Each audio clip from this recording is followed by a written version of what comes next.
this.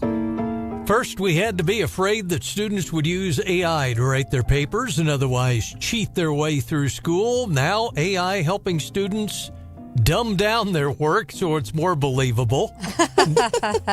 New AI tools, some costing about $20 a month, humanize the text so it doesn't seem to be created by AI, but there's more. Other software will detect text that's been reviewed by the humanizer AI. So where are we? Just in a spiral that will never end, said Aaron Ramirez, a professor at Cal State. Aldon Creo, a grad student from Spain, says he sometimes turns in his original work with a few intentionally misspelled words or using Spanish structures that aren't proper English, just so he won't be accused of using AI long term. I think it's going to be a big problem, he said. Oh my gosh, I didn't even think about it in the foreign language context. That would have been so helpful in like Spanish when you were in school. Like, hey, just translate this for me. Oh yeah, conjugate these verbs for me, will you? Oh my goodness. Yeah, I like we have definitely entered a new world. But at the same time, I mean, again, I ask it like if there's Chinese writing or Japanese, what does this say? Oh. Yeah, you just showed a picture. It'll tell you exactly what it says. And it could probably write back. And the Meta glasses will do that too. It'll translate in real time using AI, I believe. I think, AI and those things is terrible, though. It is? So dumb. Really? It shouldn't be called AI. It should be called like artificial average. Like that. It's not that intelligent. Not artificial super intelligence. I just like, how? Come on, Zuckerberg, get it together, bro. But at the same time, I would say, I am very pro AI, and I think, I think a lot of people in the workplace, you get something, and you're like, if you would have just ran this through AI, it would have been so much better than what you just emailed to me, right? Like AI could have done this and done it better and done it faster. Well, in defense of some of the kids, too, in college, the amount of time, man, I think back to writing a thesis for my senior paper that was on the law of the mass media in America, and the amount of time just doing, sitting in the library and double checking and all of this would help you out. I'm all for it. How many times did you It's consult? got to be more readable for the teachers, too. Yeah, for sure. I don't know how many all hours. the footnotes and all that. Well, and I'm trying to remember what project I was working on. I forget what it was, but I don't know how many hours I sat. Drake, have you ever used a microfiche machine? I have no clue what you just said. For sure. You had to get the roll, and it had the tape, and you had to feed it in, and like it would get tangled up, and and you'd have to stop. Microfiche, microdot. Right in the same spot. I mean, there is an art to that. I had to do that at the courthouse before. Oh, I've done it at the public library in Jefferson City. Me too. Yeah, pulling up newspapers to get backgrounders. Drake still looks really confused. Okay, so you could go get these rolls. A lot of times what John is talking about, have them. like old newspapers, right? And they had it's like a camera film. Imagine a camera film, and there were these big machines that kind of looked like overhead projector type things, and they usually had a kind of a computer screen, and you would feed this microfiche into it, and once you got to the right page, it would blow it up on your screen, and sometimes the printer would work, and you could print off the page that you wanted. Not all the time. It was kind of like the McDonald's ice cream machine. And they weren't the greatest copies either. They were kind of like photographed kind of in real time, weren't they? Exactly. Sometimes they were fuzzy and blurry, and you couldn't tell what you were cut off. Well, next we got a Savannah Guthrie, the host of the Today Show. Her mom is missing. What? In Arizona. We'll have to talk about that next when we get back. Some of my favorite moments are true crime moments with Jen. We'll break down the missing case of Savannah Guthrie's mom up next on Wake Up Missouri.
From the Zimmer Radio Network headquarters, it's your morning addiction. No ice, no picket, no matches, USA! Wake Up Missouri with Stephanie Bell. This administration is absolutely focused. The Zimmer News Team.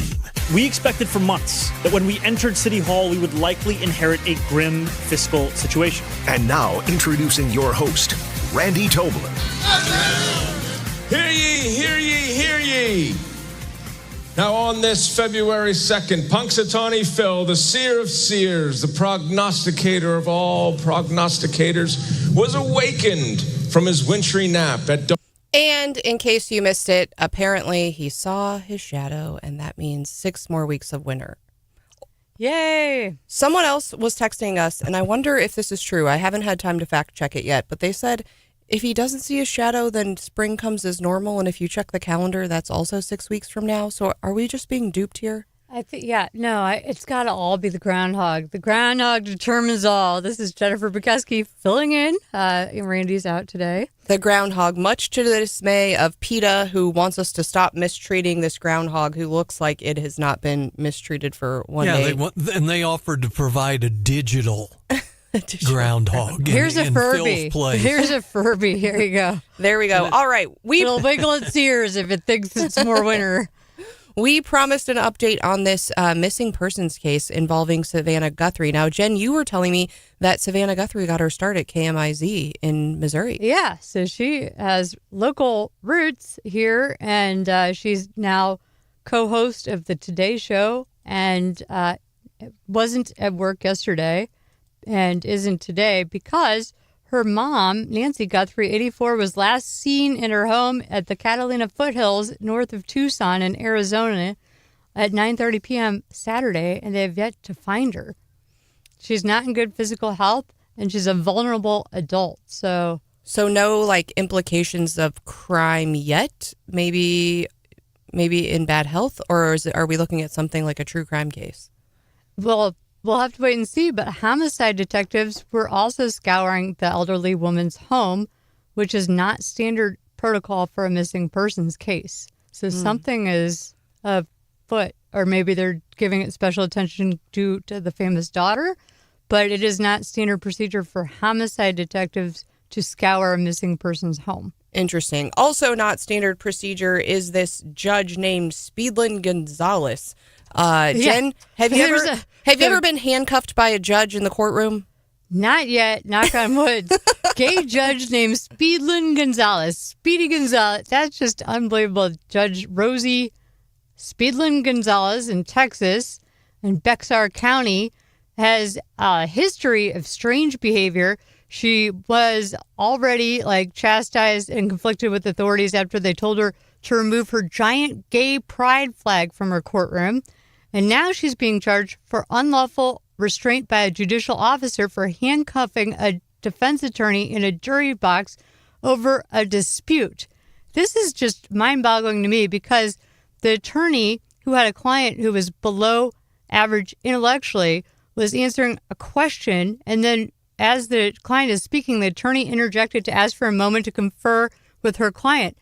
Stephanie, I cannot tell you how many times I've had to do that as a defense attorney. All of a sudden, your client is saying stuff or whatever they say in open court can be used against them later in a court of law. And so when people are all of a sudden, usually it's the judge saying, telling the defendant, no, don't talk.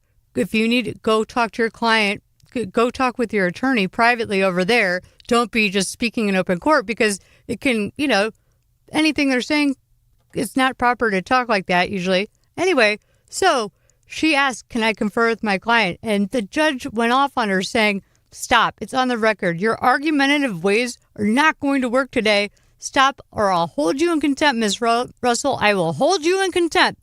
Take her into custody and put her in the box. What? Wow.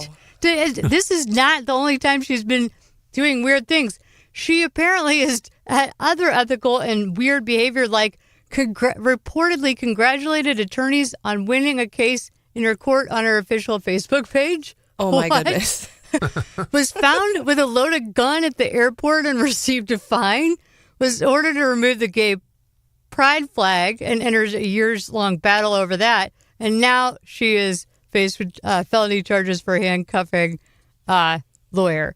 Judges behaving badly. Yeah. Yikes. You're supposed to be like a neutral person if you're a judge. How, like, having a gay pride flag is ridiculous for a judge to do in a courtroom because you're there to wear a robe. Like, you're not you. You know, you are someone that's supposed to be fair and impartial and preside and apply the law.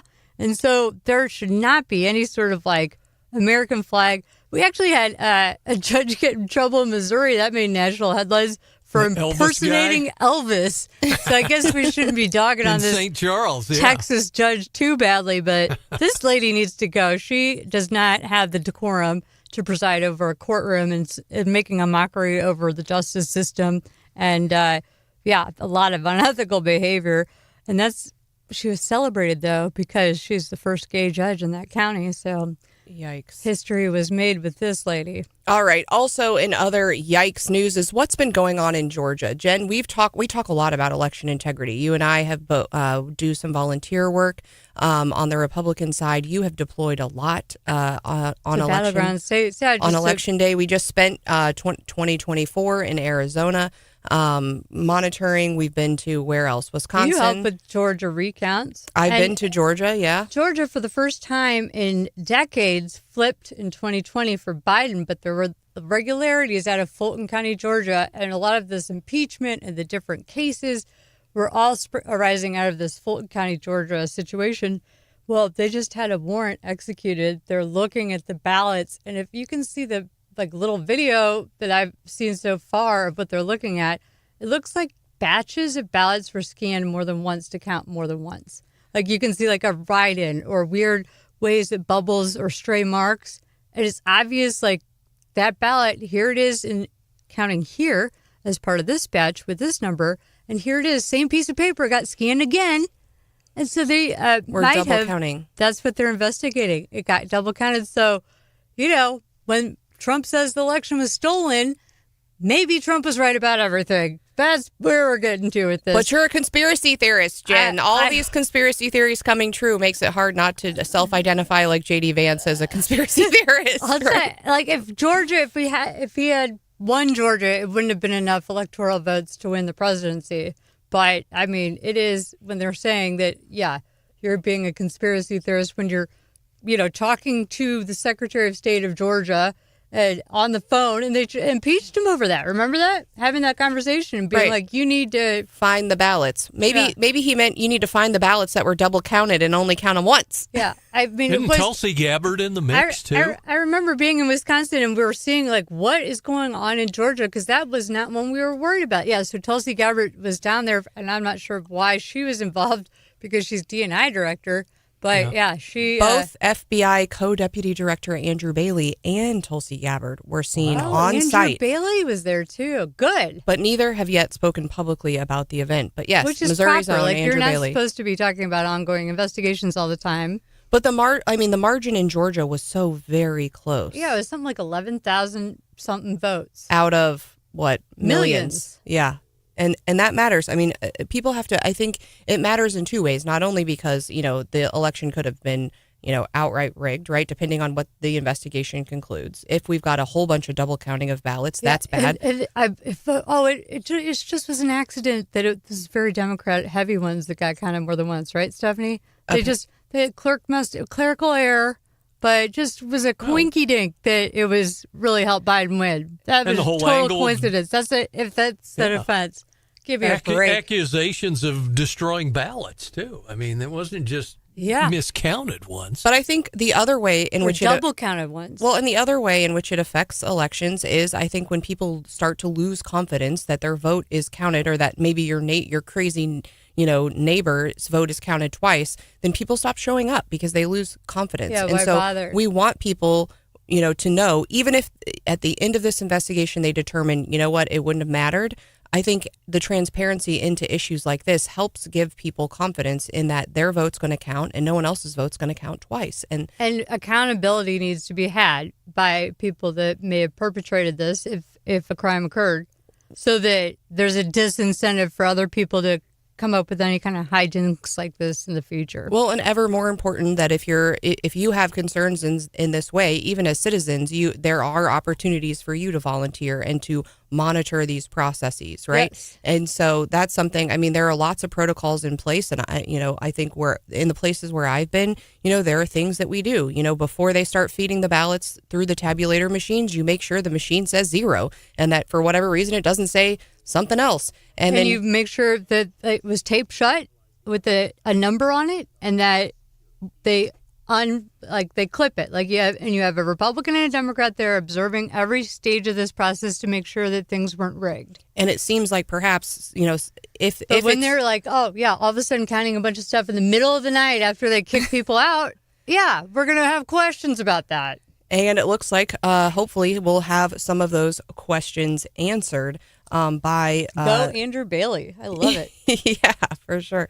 And so I think we really do need to get to the bottom of these things, not only in Georgia but elsewhere. And I think people, when they, that's what we struggle with in the midterms is turnout, right? And we don't want to give people any reason to not show up to the polls because they think maybe their vote's not being counted. I talked to people when we were in Arizona. They were like, I had never voted my whole life. I went and voted for the first time for Donald Trump, and now I feel like they're stealing it. It's not going to count. Why should I? I had several people tell me that. They were just so upset. Like they'd finally been convinced to get involved and go and vote, and then they felt like because of the Sharpies and all the weirdness in 2020 in Arizona, that their vote was being stolen and not counted, and they were telling me they're not going to bother voting ever again. Well, thank you for all of your time in volunteering to help protect against well, this. Please keep voting. We're working on it. All of the volunteers out there, and I know we've got a lot of really quality county clerks and local volunteers who help keep an eye on Missouri elections. Again, I'm sure if you are interested in helping observe, contact your local county clerk and get involved in the process. All right, coming up next, we are going to do the morning bell. Can Cracker Barrel do anything right? I don't think so. They've had some major missteps lately. We'll get to that up next on Wake Up Missouri. It's Wake Up Missouri.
It is time for the morning bell. Over the weekend, we saw the oil futures drop thanks to President Trump. Why wouldn't he say that? Of course he can say that, but we have the biggest, most powerful ships in the world over there, very close, a couple of days, and hopefully we'll make a deal. If we don't make a deal, then we'll find out whether or not he was right.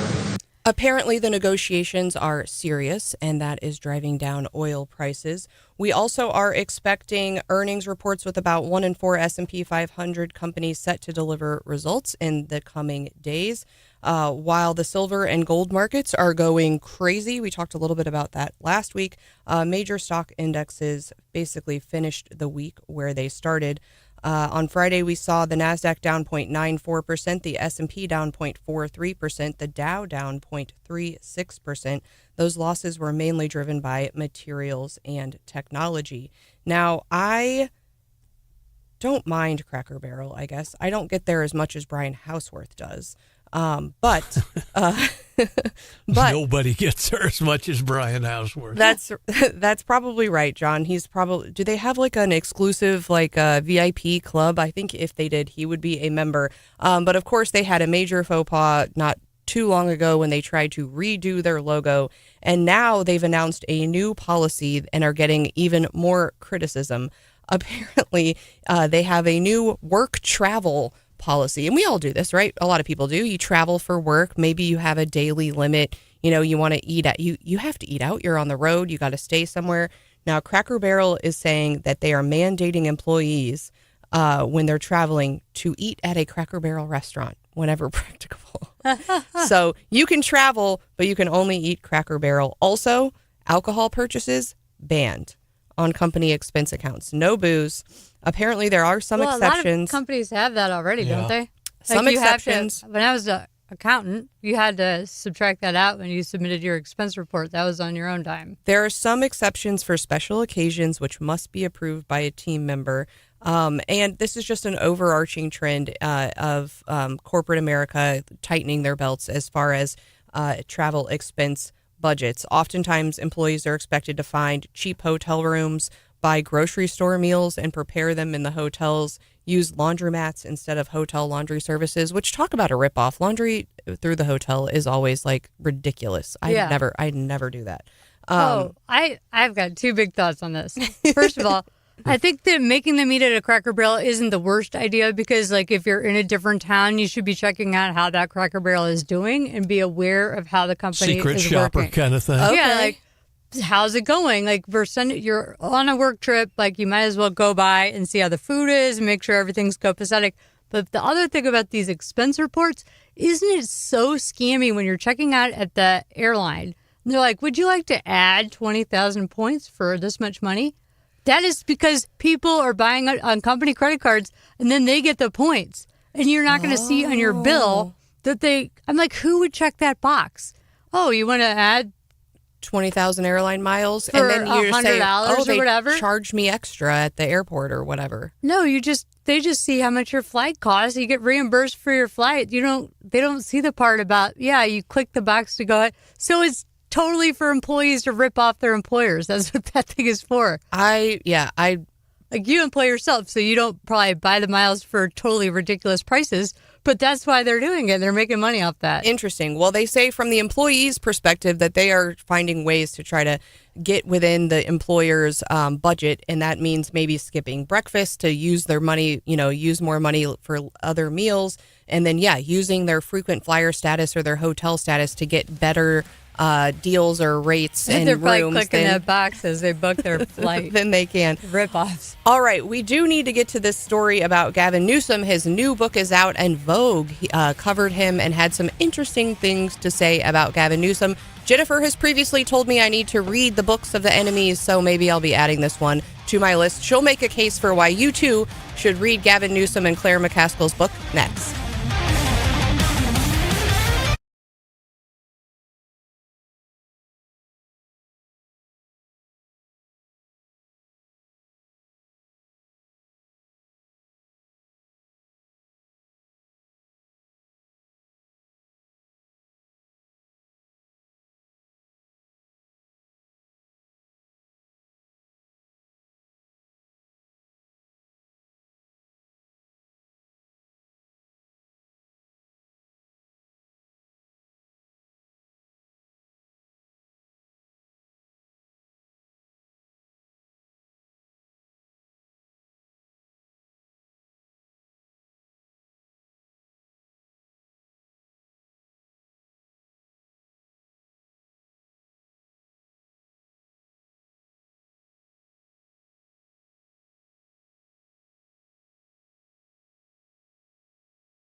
This is not the book you'd expect me to write.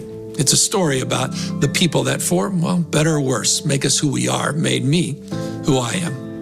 The hopes that drive us forward, the failures that send us reeling, and the immense burden of grief and regret. That is Gavin Newsom on his new book, which is out now. Jen, have you pre-ordered the book?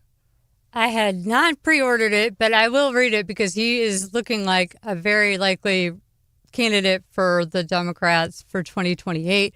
And if you read these books, I don't know how these ghostwriters get these people to tell on themselves, but they dish dirt on themselves in these books every time. Claire McCaskill did extensively. Kamala Harris is talking about, well, you know, one thing she never talked about was working at McDonald's in any of her books, by the way. She's totally lying. She totally lied about that. But she talks about failing the bar exam and just, I mean, Claire McCaskill's book, she's talking about dating two dudes at the same time and picking the one with the more money. And just, I mean, it's just on and on and on. So I think it's interesting to read these books just to know more about the person and have more interesting things to say when I come here and get to be with you on Wake Up Missouri. Well, and I think it's interesting because it seems like a newer phenomenon that if you're in politics, you have to have your own book. Of course. No, they make money off them. That's how Bernie Sanders is a millionaire. And I think it's kind of like the art world where, oh, okay, here's some money for, who knows, maybe foreigners can give him money this way, the politicians. You never know. I think just buy 100,000 copies of your book. I think it would not shock me if that's just like a workaround to campaign finance laws and stuff like that to like buy favor with these people. Because how is Bernie really selling that many books that he's making that much money? I'm not saying Bernie Sanders is doing it, but it is a source of income for Biden. Made money off that because, I mean, he never worked outside of government, so they didn't have a lot of money, which is why they had Hunter picking up bags of cash for the big guy. I do think, I do think if you're a lesser known political figure and you have a really good story to tell, it can raise your profile. Thinking of J.D. Vance, right? Yeah. I mean, and he, I think that book really that was a put good him book, on the map. Though. Exactly. That's kind of different from some of these other bios, but it's also it's a source of money, and it also gives him an excuse to get booked on all the different TV and radio shows because now you're talking about the book that just came out, so now you're newsworthy, and so you get earned media for free instead of buying commercials. Like Gavin Newsom, who, as his book was being announced, he also got a profile in Vogue. Vogue, they just love Republicans. Conveniently aligned with his book announcement. But let's read the first couple sentences of what Vogue has to say about this Gavin is embarrassing. Newsom. Let's get this out of the way. He is embarrassingly handsome, his hair seasoned with silver, at ease with his own imminence, and as he delivers his final State of the State address. That journalist should be embarrassed that she wrote that sentence. He's embarrassingly handsome. You're an embarrassment as a writer. I mean, it's an interesting opening, I guess, but you could just tell that she was like drooling over the guy when she's talking to him for hours at length. It must drive Trump nuts. Newsom, ardent, energetic, a glimmer of optimism in his eye, Kennedy-esque. Add to that his stunning wife and 4 adorable kids, and the executive strut of a self-made millionaire. Okay, Trump is a billionaire, and his wife is way more stunning. Go ahead and say that. I mean, this is just this is ridiculous. And his wife didn't have sex with, Harvey Weinstein? I don't know the intimate details of all of that. There was some sort of accusation there that she was Me Too'd with that Harvey. I think so. But a book can be... I need to double check. A book can be allegedly. Just add allegedly. Allegedly. I think her name is Jennifer, and I think that she said she was one of the ones molested by Harvey Weinstein. I'll check that right now. Well, a book can also be a risk, though, because remember Kristi Noem's book. She had a ghostwriter write that book, and in there revealed that, she shot her own dog?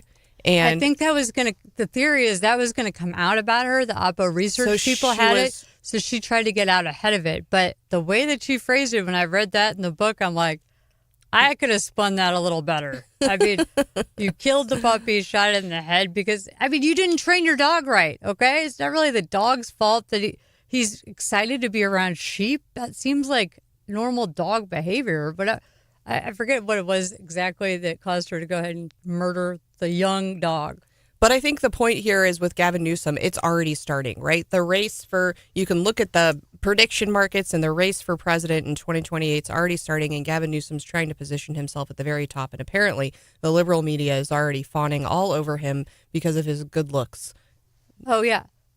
Jennifer Sybil Newsom testified that Weinstein raped her in a Beverly Hills hotel room in 2005 after inviting her to what she believed was a business meeting to discuss film projects. So, is this the current wife? Because didn't he have a relationship with a staff member and something? He was married to Kim Guilfoyle. Oh, that's right. That's right. It's who hard to then keep was track. engaged to Donald Trump Jr. and is now ambassador to Greece. And anyway, now Donald Trump Jr. we had her on the married. air with us, interviewed her one time. Yeah, I kind saw. of an interesting interview. Yeah, I bet. But I guess she wasn't as liked by the Trump people because she was trying to make it all about her too much. Yeah. Well, the race for 2028 has begun. We haven't heard much about Trump in his third term as of late. But who do you think it's down to on the Republican side, Jen? Rubio and Vance? Oh, yeah. Or Kristi Noem, there's words that she'll get a soft exit and maybe say that she's working on a campaign for presidency. Glenn Youngkin clearly wants it. I think Josh Hawley might get in there and Ted Cruz as well. So it's going to be a crowded big field. And then I should say Jennifer Newsom, Gavin's wife, I said had sex with Harvey. She got raped. So I just wanted to make that clarification because that is not fair to her to say that, she had. If she was raped, that is not the same thing as getting into bed with that gross guy of your own accord. Anyway. All right. Well, Jen, you sent me this. I'll read that book because we'll see if he dishes on himself in there. But he is so slimy and flip-flops. He was almost, when he had the interview with Charlie Kirk, who Charlie Kirk graciously did his first podcast, he was like, okay, yeah, maybe girls shouldn't be in boys' sports, basically. But we need to treat everyone with respect, but I can see how that's unfair. Then he flip-flopped on it. And he's done several other things where he flip-flops. It's like whoever he's talking to, he just says what they want to hear. So you don't know what he really stands for. And we don't have that with President Trump. And that's why people found him refreshing and elected him 3 times to the presidency. Well, he's very careful with his words, because remember that interview where he was asked about Biden, what did you know and when? Didn't, you interacted with Biden. Wasn't it apparent to you that he was on the decline? And that interview is so, if you watch it, it's just makes my skin crawl, because you can just see the wheels turning, and he's like, okay, what can I say and try not to lie, but protect myself? And he was just like, well, I didn't, and nothing, I personally interacted with him, and he had to have known, right?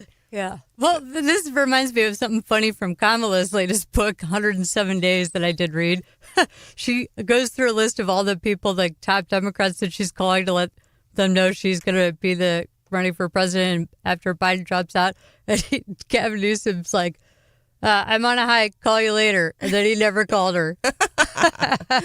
Okay, he gets points for that, I guess. I guess. But yeah, it's already started, and I think you should, if you are wise. Well, I think he was mad about it because I think he thought Biden will be in, then he'll run. Right. And if Kamala had won, then he would have had to be up against an incumbent again. That's right. Well, and I think if you're wise, you will take Jennifer's advice. I have done it myself, and go ahead and read these books, because they are a treasure trove of knowledge. And or if you're Randy and you don't want to, put any more money in these Democrats' pockets, go check them out from your library. Yeah, you can get audiobooks for free from the library too. You can check them out, I think. There you go. Well, we do have to play this video. Now, it's not a really good video for radio, but you need to look it up. The Philadelphia Sheriff recruitment ad, and I'm just going to play share it on the Wake Up Missouri Facebook. I watched it 4 times. I could not stop laughing. It's literally a real recruitment video of all these cops dancing with fans. Live in the building. So they're doing a line dance. You ready? Where them fans at? Where them fans at? Where them fans at? Hit me one time. Yeah. You can see them none of them has skipped a donut in their law enforcement career. Let's just say that. Like, it kind of looks what like you're gonna do if they come from you? Like, I don't know, jog away. They won't catch you. Like, what is? And they're almost all women. There's like two guys riding around in a bike, and then they have this weird mascot. Like, yeah, this is bad boys, what you gonna do? And apparently their official mascot is a colorful, cartoonish cowboy character in Philadelphia. I was wondering what was like up with the Indian, cowboy. too. Of like, and they just rolled that out in 2023. They need to make a TV show about the morons that are obviously running this sheriff's department in Philadelphia. It kind of looks like what you would see in like water aerobics without the water, or like at the Silver Sneakers thing at the, I mean, remember when they did like the ads for Space Force, and they've done some like Hegseth has been really good about like putting out, we're doing these drones, and like, you get really excited. This is like the opposite of what you would want. What like your person who would be good at a cop would be what it reminded encouraged me of to when I apply to looked that at it. department. If you see that dance, like what person who would be a good law enforcement officer would apply to work there? None of them. Well, it was like the losers on. Remember when the police and fire departments a couple of years ago were doing their video challenges, and this one looked like, the first loser of the bunch. Yeah, the biggest loser, but before they lost the weight. Like, how are they all so fat, too? Like, and these are the ones that are volunteering to be, like, dancing on camera. If you're that large. Yeah, in a place where you've got some crime, maybe you should be doing some other things besides line dancing. And how with much a did this cartoon cost to cowboy. produce this thing? And how much did it cost to come up with this mascot and then produce this video? I'm glad that they care about serving and protecting the public there while they're dancing with like an Oriental type fan, and then they whip them open and they're feeding themselves and they close it up and they're doing it all synchronized. Oh my God, they must have practiced this for a long time to get this. If one of those, it's so funny. If one of them showed up as like this key witness in one of your trials, this is the first thing you would whip out. Here you go. Where your fan at, officer? All right. Up next, we're going to get to leftovers before we pass the baton to Gary Nolan. It's Wake Up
where we dig in our fridge and pull out those things we haven't gotten to yet in leftovers. Drake, what's on your leftover plate? My leftover plate, I know we talked about it earlier, is the Epstein files and his relationship with Bill Clinton. Epstein, we all know, he's a terrible person, but he also got banned from Xbox Live. Now, if you don't know this, Xbox Bill Clinton did? Is owned by Microsoft and Bill Clinton. Oh, Bill Gates. Bill Gates. Oh, my goodness. I'm stupid. We did this earlier, too. Yeah, Bill that was Gates. My bad. Yeah. But, yeah, he apparently did that. And apparently there's something about him trying to slip antibiotics into Bill Gates' wife's drink or something like that. He claimed in an email to himself documenting a fight he had with Bill Gates that Bill Gates asked for his help to, surreptitiously give his wife antibiotics because he had picked up an STD, maybe from Russian hookers or a married woman that Epstein had arranged a tryst with, and he needed the medicine, and then he wanted to give it to Melinda as precautionary. And by the way, Bill Gates has come out and denied that. Peter Attia, the health guru who just got named by Barry Weiss as their health person that's going to be on the news, he apparently had a long-standing relationship with Epstein as well. Did you see that? It's not great for him to have this. He's like, oh, your life is just surreal. He's gushing over how Epstein has this amazing life with these teenage girls touching him all the time. But in better news... Hold on, wait. I want to go back to this, though. If you piss off Bill Gates, he can just turn off your Xbox Live. And wait, Epstein has all this time to email thousands and thousands of people long emails and play Xbox Live? No, it gets worse than that. There's a game called Five Nights at Freddy's, and, there was a movie and all that, but the entire fan base, apparently he did a lot of research into this as well. He spent time researching FNAF 2. That I don't have time to search through the millions of emails, but that's what I'm gathering. Wow. All right, Jen, what's on your leftover plate? I can't believe we forgot to mention this when we talked about the Fulton County, Georgia situation, but it's the U.S. Attorney for the Eastern District of Missouri, Thomas Albus, who we both know, is going to be overseeing that prosecution. Great. So we've got to, maybe you should have him on the show to discuss once he's able and at liberty to discuss it, which he probably isn't, but that's great to know that we got Bailey down there looking at that, and we have Tom Albus. Missourians are in charge of everything. We're the new mafia. Don't mess with us. We're in Hollywood with Brad Pitt. We're in seats of power. We're all over D.C. It's great. Tremendous. Even Savannah Guthrie on the Today Show, she has roots here. John, what's on your leftover plate? Well, here's one I think you'll probably be interested in if you don't know already. Missouri sports fans anteed up big time. The Gaming Commission now says Missouri bettors waged more than $540 million just in December after legalized sports betting went active online. Those are some big numbers. It looks like they said the market leaders, DraftKings, about $195 million, FanDuel $212 million in bets, circa $1.4 million in wagers. I know, but they lost money. The gambling companies did because of all the promos. They lost $20 million. We bet $500 something million, and the companies lost money that month. It was a weird month with the kickoff, and so there were a lot of promos. And then I know, our friends over at the Missouri Not Independent is complaining that the state's not getting as much money as they thought. I think this is the very first month, and I think if you read the fiscal note on the initiative petition, this wouldn't have come as a surprise to you, the numbers, but they're taking their own bent on that. Anything else in your leftovers? Drake, are you excited for Bad Bunny? I am so excited for Blue Have we Bunny. heard exactly what the Turning Point the halftime show? Halftime show, yeah. I think I'm going to watch that. I think it's going to be streamed, right? But we haven't heard who's necessarily headlining it. I haven't heard who's headlining it. I do want to ask you guys before we go real quick. Do we know? What do you think about the commercials? Do you think they're going to be good this year? Do you think they're going to be meh? I saw Budweiser one that actually made me tear up a little bit. It was so good. All right. I think I might have retweeted it at ESQ on Fire. Okay, follow Jennifer. She's a good follower, or a follow if you haven't already on Twitter. And catch her on Gary Nolan Tuesday morning next. And I think she'll be on sitting in for Gary on Friday. So stay tuned. Randy will be back tomorrow. Join us then. Bye.